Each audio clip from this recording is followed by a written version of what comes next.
Good afternoon and thanks so much for staying there on Midday Live. My name is Bright Nana Amfo. Now, top on the bulletin, more than 7 vehicles involved in an accident on the Tema-Accra Motorway. We'll show you the pictures and tell you exactly what caused the accident. Ghana-Ivory Coast readies for a destiny-changing ruling on a major boundary dispute in the Gulf of Guinea. Tomorrow is the day. And TV3's investigations show Ghana loses a staggering 630 million cedis every day in the year. We observe a holiday. We'll tell you more about that.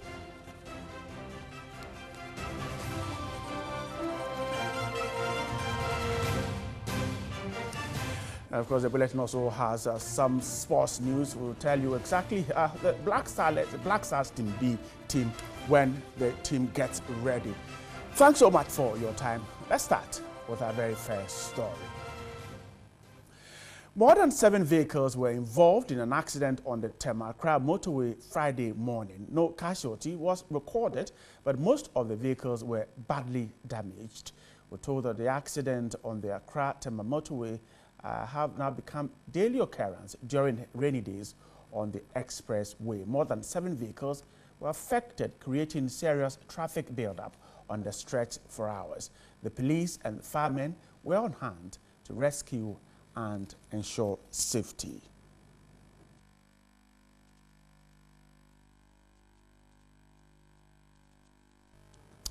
There's more update on that accident later on. But in moving on, the Acting Chief Fire Officer Edwin Eko-Blankson has encouraged businesses to use and adopt appropriate firefighting measures in building factories to protect the investments. Interacting with firemen in the Tema metropolis, the fire boss said efforts are being made by government to improve fire safety measures for both the public and private sectors.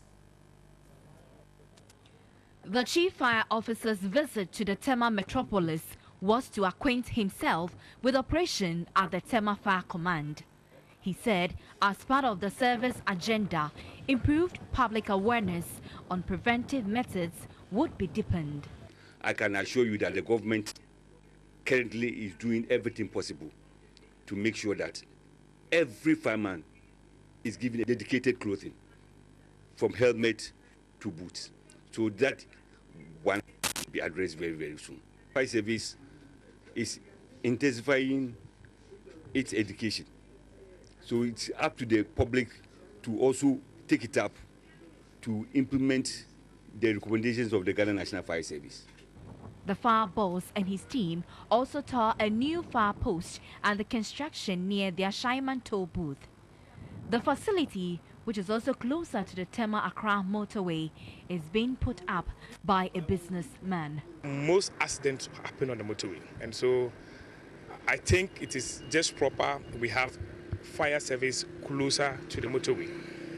That would enhance fire service going to the motorway each time there is an accident to help control whatever problem is at the motorway at that time.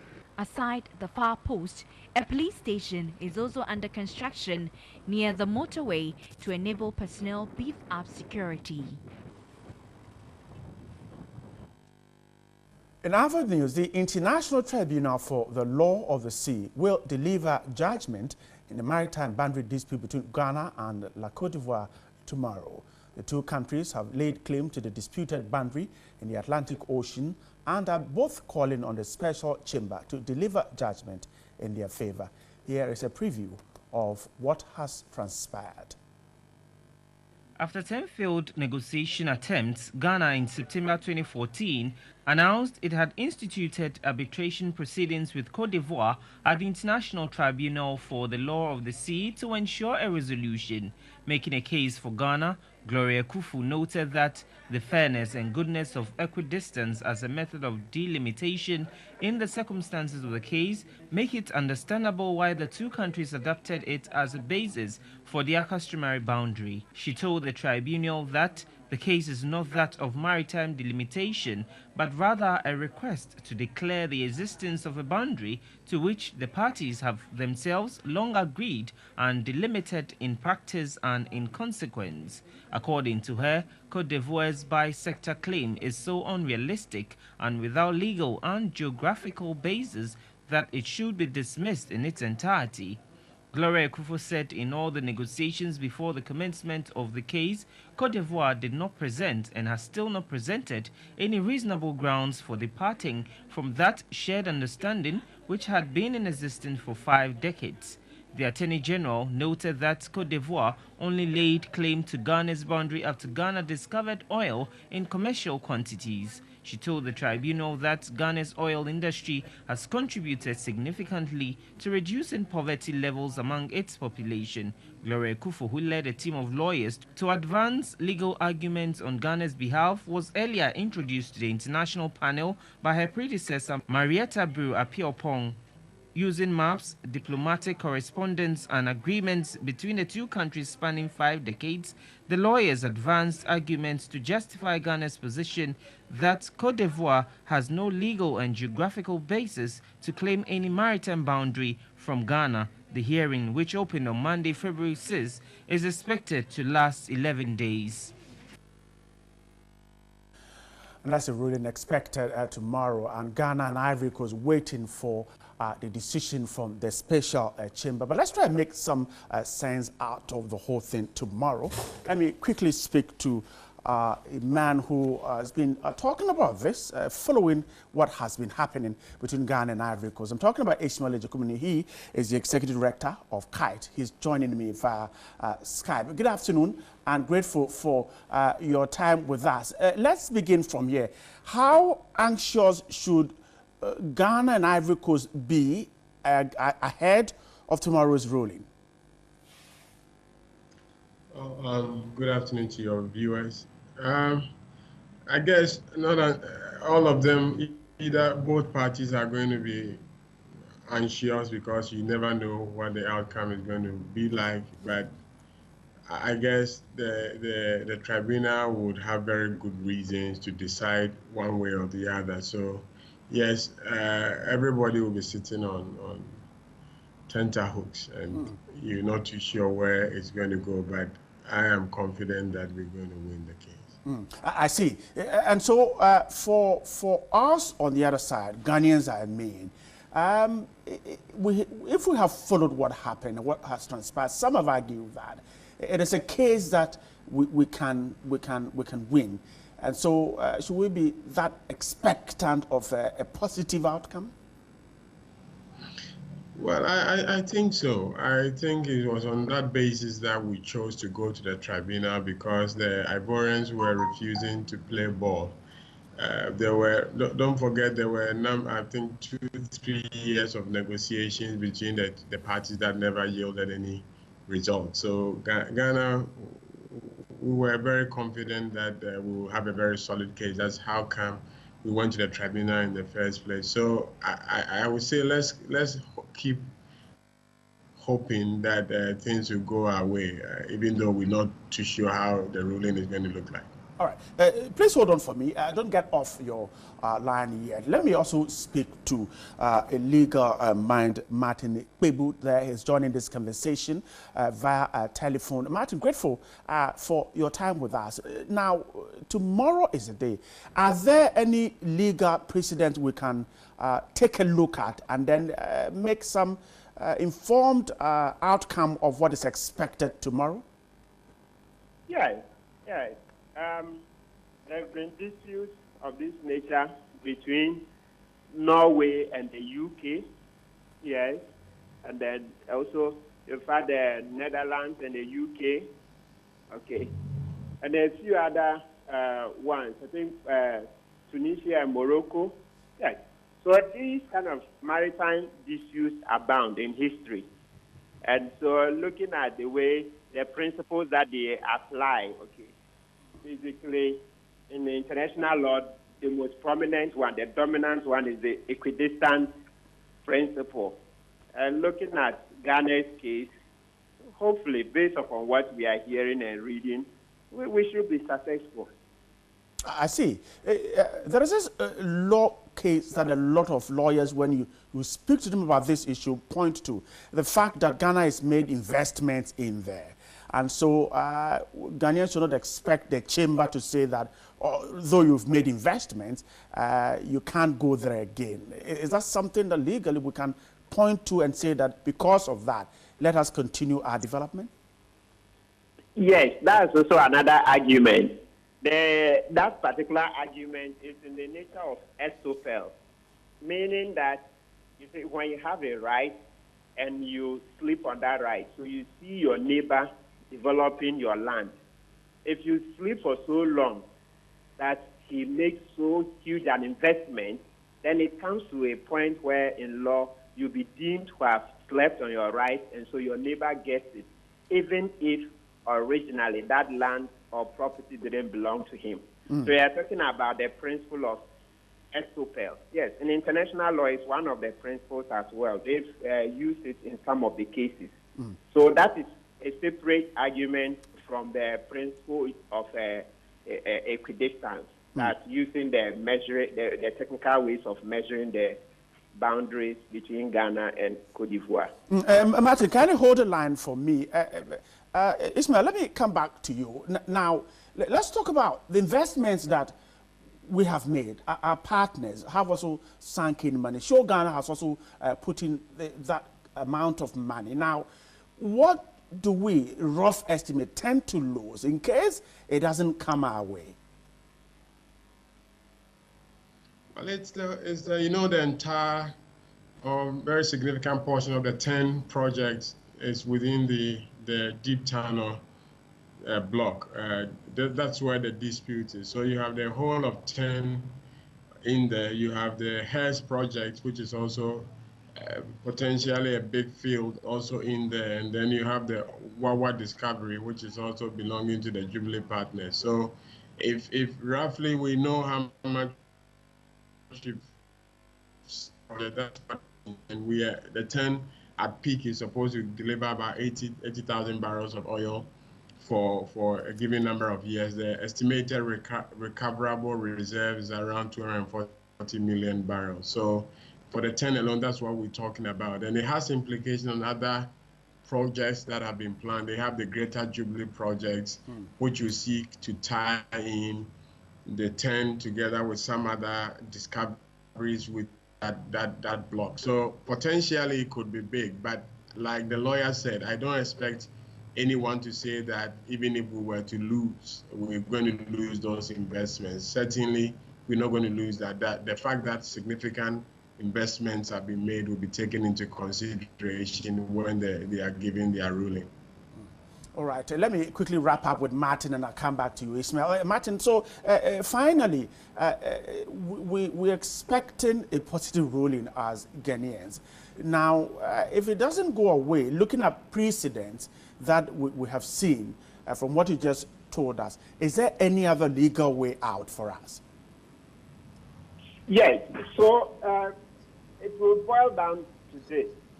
In the very unlikely event that we're to lose on the merit about the location of the land as to whose boundary it falls within, then the question would remain as to our investment. And so the principles of equity would require that we be reimbursed for all the investments we've made in that area. Yes, because it still comes back to this point that Cote d'Ivoire sat down and watched as whilst we made investments in those areas. So now that those have yielded dividends, it will be very inequitable to say they would take everything that we toiled for. No, it doesn't work that way. That would be unjust enrichment. And also, as I said, it would be against the principles of equity. So the court can then decide that, look, notwithstanding that the land belongs to you, to the extent that you sat on your hands and allowed your neighbor to pump in such colossal sums of money investing in that area, reimburse Ghana for all of those before you take. There could also be the decision that, look, we jointly own that area. and so we should exploit it jointly. Yes, it's also possible. And there are precedents for cross or transboundary joint acquisition and exploitation of such minerals. The examples I mentioned before. After Norway and the UK had their dispute, they subsequently agreed to exploit the oil together. All right. And also the UK and the Netherlands. Okay. Martin, I'm grateful. Martin Pebu is a legal practitioner they're talking to. Let me wrap up with Ishmael. Ishmael, finally, for our energy sector, how key the project will have at that point, so much so that when we go to bed tonight, every Ghanaian should go on his or her knees, pray to God or Allah, and ask for a positive outcome? Well, I mean, for the energy sector, not so much the energy sector, but as well, because if you look at the linkages between the oil sector and the economy, the energy bit is only the gas that is coming to fire up some of our thermal plants. At the moment, the 10 fields, the gas is not flowing as yet. So in terms of the energy, the impact wouldn't be that much, because we still haven't established those forward and backwards linkages properly. But every Ghanaian will have to pray, because it will affect revenue stream, because if we end up losing 10, for example, in the likely event, it will mean some lost revenues into the future, even though we won't lose our investment. So if we're praying, let's say a prayer for Ghana, but I'm positive that will be successful. I'm grateful. Ishmael Ejikumhine is the Executive Director of Kite Ghana, talking to me there. Well, certainly we'll get you more of these on subsequently. The ruling is tomorrow, and we'll certainly follow up and get you more from that. And some other news, political historian Professor Nana Esefiri-Kondia has described as needless the proposal of a new Founders' Day on August 4. He argues history cannot be falsified, but a senior research fellow at the Institute of African Studies at the University of Ghana, Dr. Ebenezer Ayensu, is of the view the day is relevant.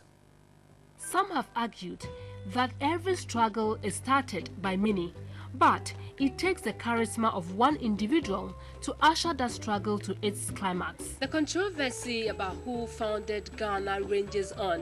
While some say that Nkrumah was the lead person and should be recognized as such, others think that some people helped in the struggle and should be included. But rarely does this discussion matter at all. Political historian Professor Nana Esefiri-Kondia says it is a complete waste of time. Why exacerbate an already situation that doesn't give us any unity? It's a situation that exacerbates our divisions politically. When we have problems, to go as a united people and redevelop our country, or see how much we can contribute, each and every one of us and collectively, to move this country forward. But all these things are not necessary as far as I'm concerned. If we start raking that mud, it will be terrible. So I say, let sleeping dogs lie. Let's agree. Call it Foundation Day, as against Founders Day. A senior research fellow at the Institute of African Studies of the University of Ghana, Dr. Ebenezer Ayesu, says it is irrelevant. By creating a special day for Kwame Nkrumah, that is a way of extra recognition of what he has done. So there's nothing wrong. That's his birthday. Besides that, others who provided tangible and intangible support for the independence struggle has to be honored. What do some members of the public also think? I think we have more pressing issues, as a nation, and this political banter needs to cease. I think it's very relevant. I actually personally feel that I should replace Nkrumah's birthday. Nkrumah had to work with people to get to Ghana to where we got to. Many have also argued the contributions of members of the United Gold Coast Convention, though essential, cannot overshadow the glory of Nkrumah as founder of New Ghana. King Osei Tutu I, for instance, is given credit as the founder of Asante Kingdom because the Asante society became into being under his political hegemony. Also, Thomas Jefferson, Robert Livingston, John Adams, Roger Sherman, and Benjamin Franklin are also said to have drafted the Declaration of United States Independence, yet the authorship is credited to Thomas Jefferson. Professor Nana Esilfi-Kodua insists Dr. Nkrumah founded Ghana, arguing the leaders of UGCC openly opposed the self-government now vision by Nkrumah. When they had abandoned him, when they had betrayed him, when they had strangled 7 times his life, bombs, letters, ditching the whole country from one industry and cocoa price, right? Oil, right? All kinds of things. Dr. Ayesu says all those who contributed to the independence struggle before the emergence of the UGCC and the CPP should be recognized. If we are to put up names, every now and then, people, social commentators, historians, or researchers will come up with new names which we have to add. It's not necessarily the names, but we have to recognize that. He said though the day should be celebrated, it must not necessarily be a holiday and should also not be tied to the Independence Day. Evelyn Tengma, TV3 News, Accra. And let's build up on that story. TV3 findings reveal Ghana loses roughly 630 million cedis in GDP in purchases value every holiday.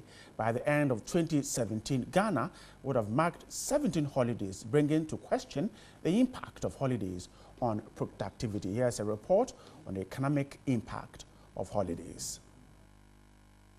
Many have questioned what the country really loses whenever a holiday is observed. Currently, there aren't specific statistics at the country's statistical service touching on exactly how much is lost anytime a holiday is observed. However, the statistics do indicate the country's GDP and purchases value for 2015 stood at 164,445,000 Ghana cedis, indicating that daily the nation earns approximately 630 million Ghana cedis in GDP purchases value.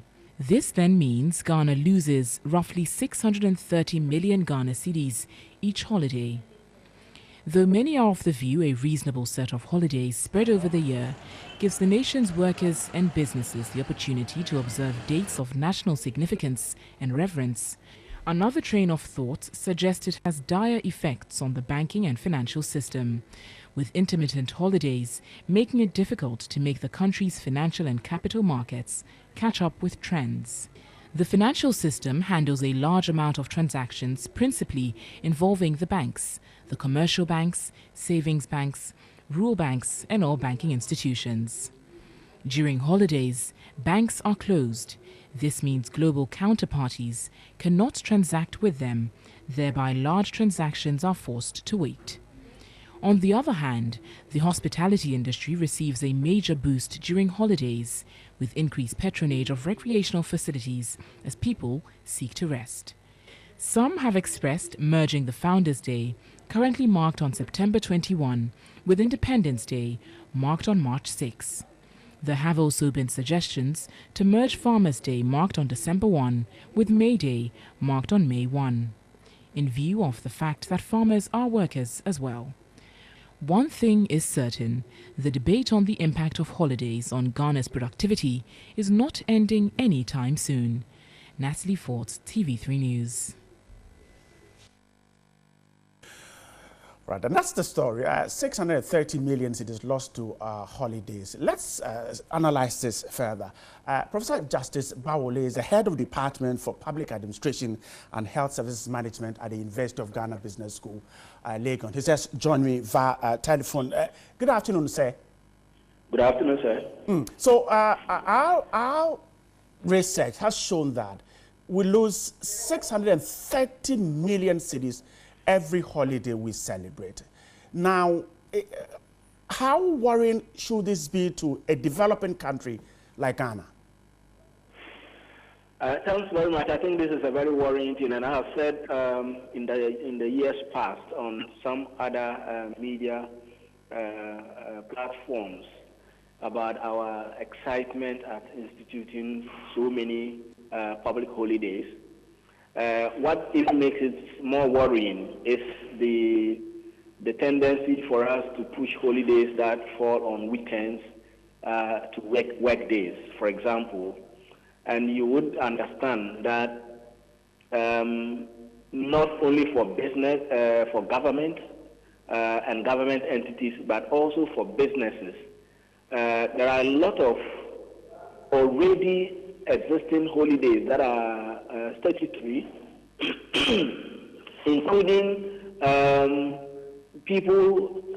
workers' entitlement to leave days. So there are people who have entitlements of 40 working days and what have you, and all of that. So if you are looking at the individual's productivity in a day, and you imagine that there are several of these days that are going to be taken off, then in terms of government activities, it's a lot of productivity lost. In terms of private sector businesses, there's a lot that is lost.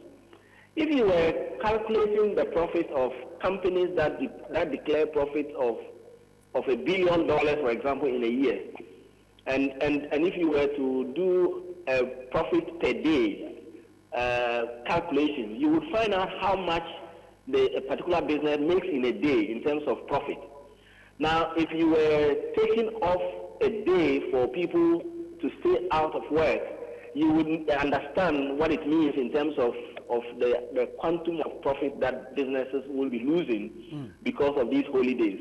And I think that as a developing country, we cannot continue to institute holidays without an end. So we need to debate this. And I think that captains of industry will need to engage governments very seriously on the concern to continue to institute holidays rampantly. I see.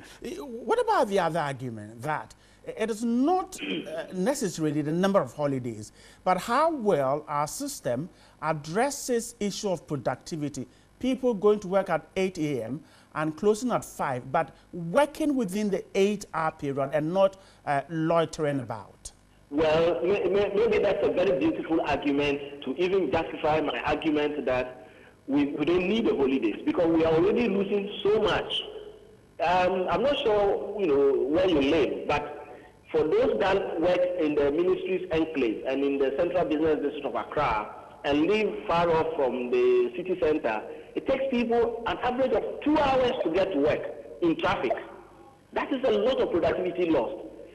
If you look at people who present themselves what in HR we call presentism, people who are there at work but in actual fact are not actually giving up their best, and the fact that many people will go to work and lazy around and hang around and exhibit a lot of tardiness, then it even makes our argument stronger that we are already losing so much. And the way to get us out of those woods is not to continue to institute even more holidays. I see. So in my view, I think that the fact that we are not very productive is the very reason why we should not be instituting more holidays, because then it means you need more time for people to be at work to get little out of them. And so if you take away more time from them because you are giving them holidays, it means that you are actually taking a lot more from the institutions that they work for. And finally, Prof, and so what about the private sector, especially those in the services industry, who argue that when there is a holiday, they get a lot of business because people go to tourism side, the restaurants, the pubs, the hotels are filled, and so they make a lot of money. So perhaps they will be asking for more of these holidays. Well, it's probably just saying that they want to continue to harvest the little that has dropped into the kitty. But you see, people make money and go for holidays to enjoy them. Now, if companies are not doing well, in the long term, more and more companies are going to be reducing the numbers of people that they employ. And if that happens, the people you think would be on holiday and come and enjoy your facility and give you money would actually not be earning money anyway. And if they don't get to spend. So I think that it should be in the interest of hospitality industry to get people work more, then enterprises can pay them better, they can reserve or save much more, so they can because most of us actually spend our excess. We don't spend our core resources on holidays. And so people should be earning more resources. People should be making much more money from their work.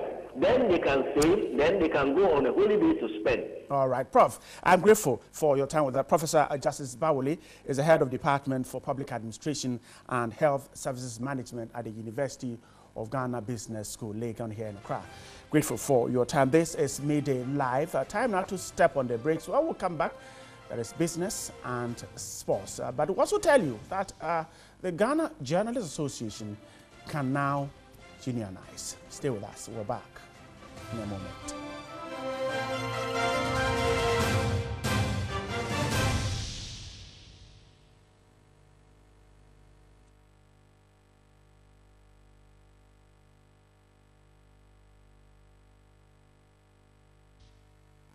Just before we hit business, the Ghana Journalists Association, that's the Trade Union Congress, has been presented with a certificate of unionization by the Trades Union Congress. This is expected to ensure decent working conditions for journalists.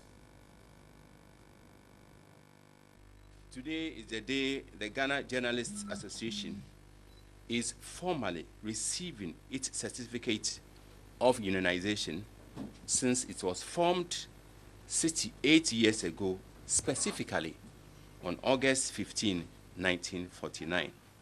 Unionized employees make an average of 30% more pay than non-unionized workers.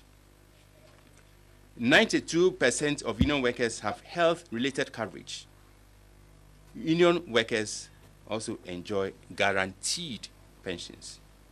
These facts and many more contrast sharply with the general conditions of media workers in Ghana. A recent survey by the TUC on the wages and working conditions of media workers indeed highlighted the blatant but heart-rending reality that media practitioners are among the poorly paid workers in Ghana. In some worst-case scenarios, many journalists are not paid at all. One may ask, what crime have the affected or struggling journalists committed for them to be condemned to the pauperized community? Thank God, the pitiable, ignoble, and horrible narrative will be consigned to the dustbin of history, as the GJ has now been legally empowered to fight for the industrial and professional rights of media workers in Ghana.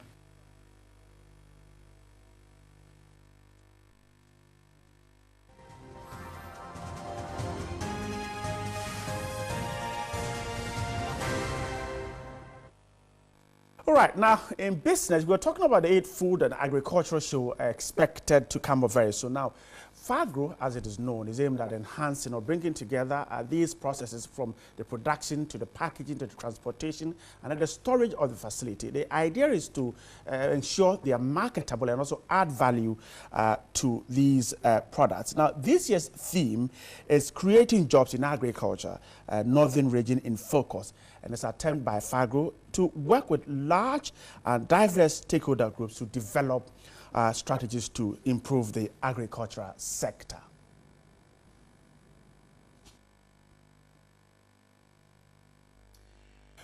My guest in the studio is the MD of Yara Ghana. They are the major sponsors of FAGRO, and he will tell us exactly why they went in there and what we should expect. Good afternoon, Dankwa Adeyobo, and thanks so much for your time.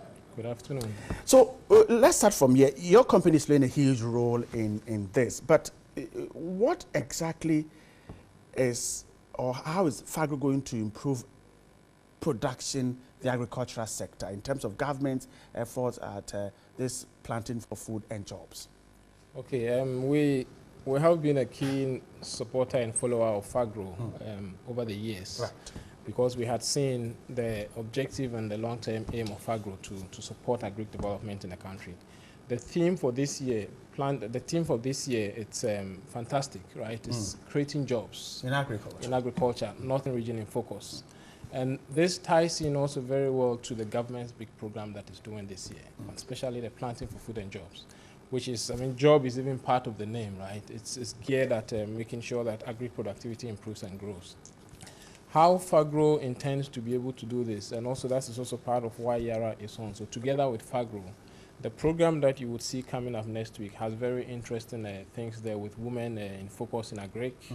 There's a dialogue with students and the youth, so that also fits into the youth thing as well. There's also a program on how to do a business plan in agriculture. And we hope that at the end of the program, we would be able to give tools and also confidence to people in agric and also to attract others into agric. We have been able to show that agric is profitable, and we can do that. I see. And so you're talking about women in agriculture too, and that is key to promoting agriculture. How exactly are you strategizing to entice or get more women into agriculture? One thing that we need to note about agriculture is not only farming. You know, it looks like when we talk about agric, many people focus only on farming, but it's an entire value chain. And I would say that it's from the farm to the table. So really from when you get into the farm to when you get the food on the table. And that is input, that is farming, that is output, that is offtake, that is trading, that is distribution. Today, we work with a DAA, which is a women association organization in the southern part of the country, and we're hoping to build that into the north as well. They are in about 67 districts and regions around the south, and about 98% of them is all women. We are able to show to them that the right practices in farming, for instance, can create profitability for the women. The women are very strong people in our communities. I mean, they take care of the families when they go to the villages. And a lot of them are into farming, but it's been peasant farming and non-profitable farming. What we are able to do to them, what we're able to show to them is how farming can be profitable for them to be attractive. Some are also very good into the distribution in agric. And today, Yara has more than 300 distribution network around the country. We really believe that we can encourage women to take that also into part of the business. I see. Yeah. I see. And one key aspect is packaging. And these women, like you said, it's a chain. It is not just about planting. So all the women will get the opportunity to get to know all these in terms of what happens in the value chain. Yes, so what we are bringing together in FAGRO is not only the fertilizer bit, it's really end-to-end opportunity for the women to get into the whole discussion around beginning, the processing, the packaging, the quality. There's actually a session in FAGRO next week, which is for women in agric. And then it will be an entire end-to-end activity discussion. I see. So on Tuesday is the day. Yes, Tuesday is the line. In wrapping up, what will go into the program itself? I have the program here, so if you give me a chance, I would say quickly, a few things very quickly on the program. You know, I've already mentioned women in agric leadership, which will go. There's a boot camp on a business plan, how to do a business plan, and this will be focused on agric. So this would also be a key part of it. And on that, we have Africa Lead and TechnoServe, who would be a key player in this. So we are bringing the experts who have the knowledge in those things share with these to share with them, right? And then we have a students' dialogue also as part of the program, where we would engage some of the agric institute and pep the interests. You know, not everybody goes into the institute and people are thinking they want to finish and go and work in the ministries. But really, there's a wide range of activities in agric, and we hope that we'll be able to drive this. To get the students to set up their own enterprise. I'm grateful for your time with us. Dankwa Adu-Yobo is the MD of Yara Ghana. FAGRO opens next week. Yes, you have to be there to be part of it. This is Midday Live. When we come back, we have all the news from the world of sports. Stay with us. Nana Kuja Fresh joining us soon. Good afternoon. Welcome back to Midday Live here on TV3. My name is Anako Jafre. Time to run you through the latest sports update. And let's begin with the WAFU tournament, where Ghana are through to the final of the WAFU Cup after beating Niger 2-0 in the semi-final clash. Goals from Stephen Safo and Kwame Kizito handed Max Okunedu's side the vital victory to march on to the final stage of the tournament. A header from Kwame Kizito gave Ghana the cushion to usher them for more goals in the game, and a tap in deep into the second half from Safo wrapped up the win. Ghana will now face Nigeria in the final.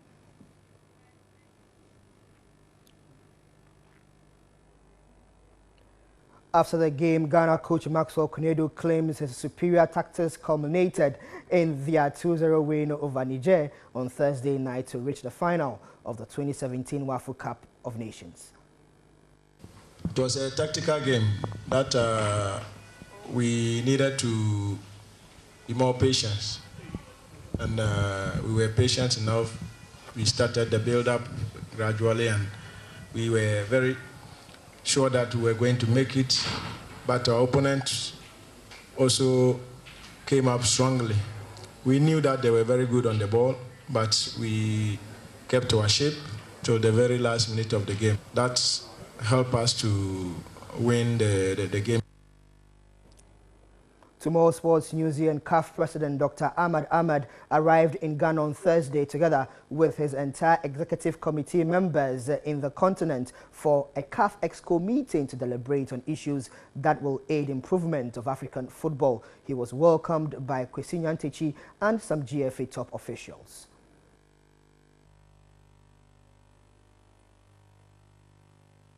We are privileged to have him in Ghana. This is the first visit of the CAF president to Ghana since he was elected in March this year. I'd like to thank you to be here. It shows the interest for the football, the respect for our African Football Confederation, and as the president of Ghana Football Association and my vice president of executive committee of CAF told we are here for the executive committee meeting. As you know, we try to share this meeting to go to see what happened in Africa, because CAF is for Africa.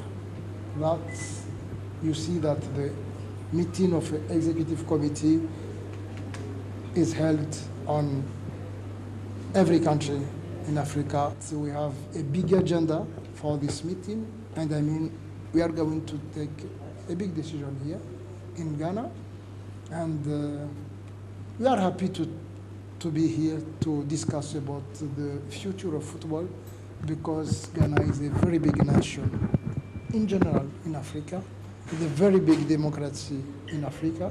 So it helps us maybe to go to take everything behind the democracy. Thank you very much.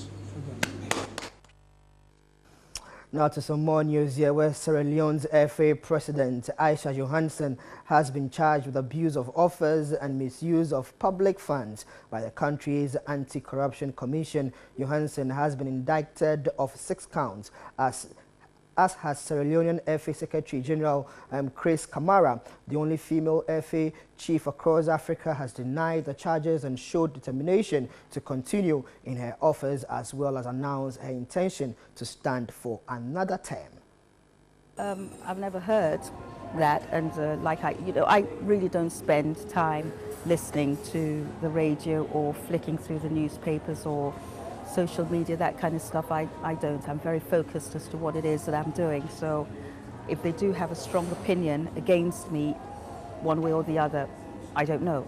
And I certainly do not spend any time trying to listen to what people have got to say, particularly about me, because you can't always like everybody, you know, at the end of the day.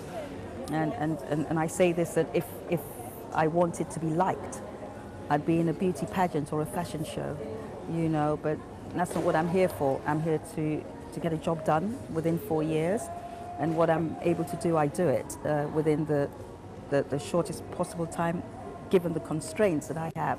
And I would like to extend that term. I have on my mind and on my shoulders now the responsibility to play an integral part, a very vital part in shaping women's football in the African continent. So I really have no time to sit down and be pondering over whether people like me or not in Sierra Leone, getting the job done. And that's all the sports news here on Midday Live. My name is Anako Jaffe. Thanks very much for watching. Always a pleasure serving you. International news is up next with Bright. Stay with us.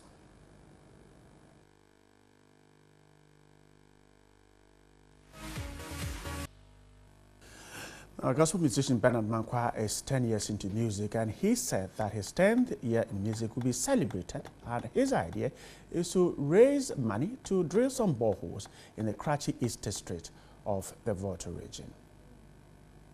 Thanks, you paid the price for my future.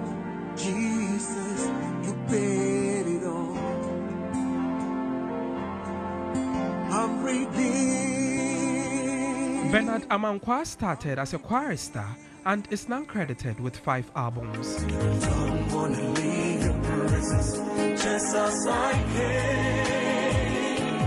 Since the release of his first album, Presence, in 2007, the Holy Aju composer has not looked back, singing to win souls for God.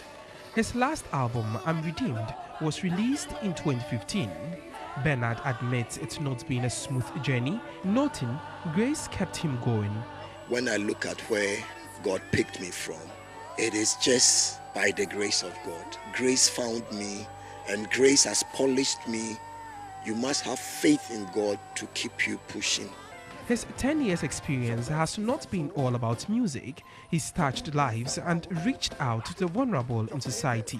By God's grace, we've been able to also impact on our generation positively. The first, when I came in, what I did was to support a hole in heart baby who we flew to South Africa, and by God's grace, the thing was done. Now the boy is around 9 years, 6 months. Why don't you live at his throne? A remarkable highlight of his career is his annual event to thank God for his kindness, celebration of his grace. Bernard believes there are a lot to thank God for. The Presence Ministry is finalizing preparations for the 10th anniversary concert scheduled to take place at the National Theatre on September 24. All the people that are on the bill were prayerfully selected. The direction is more of a ministry focus than showmanship. Pastor Joe Beecham is ready to bless the people. Reverend Helen Yosin is also ready to bless the people. My team members are also ready to. The gifted singer intends to drill 2 boreholes with proceeds from the concert. We are trusting God to build 2 boreholes for the Karachi East community. The place is called Pele Pele. The people, they drink water with cows. You can't fathom that how a human being can drink that mud water. They have to put in alum for this water to settle, and it's something that my heart goes for the people, and then we are going to use whatever we get in to support this community. And away from entertainment, let's check this one before we head international. From the Special Education Division has announced or has absolved itself of any responsibility regarding the late admission of a visually impaired junior high school graduate this academic year. The Deputy Director of the division, Kobina Edu, however, maintains the division is working tirelessly with the placement center to resolve the situation by the end of the month. It's been over 2 weeks since the new senior high school year resumed, and most students have already started learning. Most, except of course visually impaired students who are yet to be placed. We're here at the Free SHS Secretariat at the Ministry of Education here in Accra, and we've run into some visually impaired students who are here to try their luck to see whether they will be placed today. We wrote the BEC 2017, and since now we have not been placed. We've been to so many places. Here we have been here 2 times, and we went to cantonment at a placement center, but whenever we go there, they have been directing us to other places. So far, what have they told you? They told us that we should go, whenever we call, we have others, those who are working there, their number. When we call, they have been telling we should go and check, but when we check, nothing happens. Now, have you been made aware that there's some special provision for visually impaired students to be placed by the ministry? Yes, that's one. We have heard it.